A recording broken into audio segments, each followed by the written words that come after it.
My name is Andy Daft. I'm a product design engineer here at Gordon Ellis. We've been operating on this site now for approximately 150 years. We started out rotational moulding approximately 30 years ago, making single piece raised toilet seats. This soon developed into high quality mouldings. Working at Gordon Ellis, you never know what the next project is. We make such a diverse range of products, ranging from T-markers to steamers.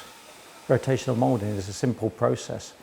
We have a two-part tool where you pour plastic powder into the tool, you close it up. This will then go into the oven where it rotates in two directions. After a period of time, the tool comes out of the oven into the cooler where it is cooled by air and water, and back round to the front of the machine where it is then demoulded. We work in a number of industries which include leisure, defence, healthcare and automotive. You can contact us through our website or email us or simply pick up the phone and speak to us.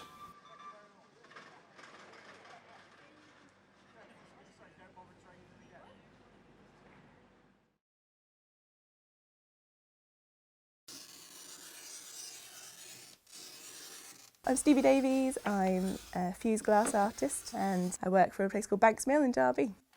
So I tend to work with sheets of colour glass. I will sort of cut using a glass cutter and shape the glass and maybe do a lot of smashing and crushing of pieces. And I use a kiln like the one behind me, and I'll layer those pieces of glass and the different elements and do the firings and set the kiln, and it fires to about 800 degrees centigrade depending on the effect and the technique that I'm using. Everything's handmade, so everything's cut to shape and layered. The signature style that I do called interfused glass, where I make bigger kind of sculptural work, bowls and artworks, that's completely unique. I suppose if people are interested in workshops, that they don't need any experience and come and kind of just enjoy a few hours and make something. If they're approaching for maybe a commission, then just knowing that it's all handmade. It's not a process that is something I can show you exactly how it's going to look afterwards. You've got to have a bit of imagination, and just love the nature of the glass itself, really. And I think looking back, even as a child and my A-levels and GCSEs, there was always links to light and water and colour. So yeah, looking at those projects, I think it was a natural progression into glass and the nature of how it reacts with the light and all the different colours you can get.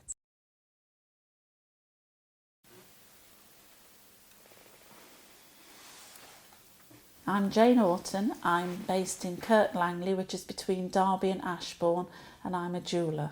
Texture is very important to me, so I tend to be out perhaps walking, pick up a piece of tree bark, perhaps get a bit of palm fibre, something that's got an interesting pattern or grain, and bring it back home and use that as inspiration.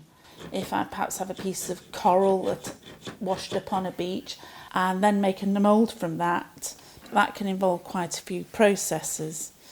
With the palm fibre, I use a process called electroforming, which means I have to paint the palm fibre with a conductive paint. Then I put some copper wire on it, then put it in a tank of acid, and then run an electric current through the acid, and then copper will cling to it. So then I can go on and make a mould.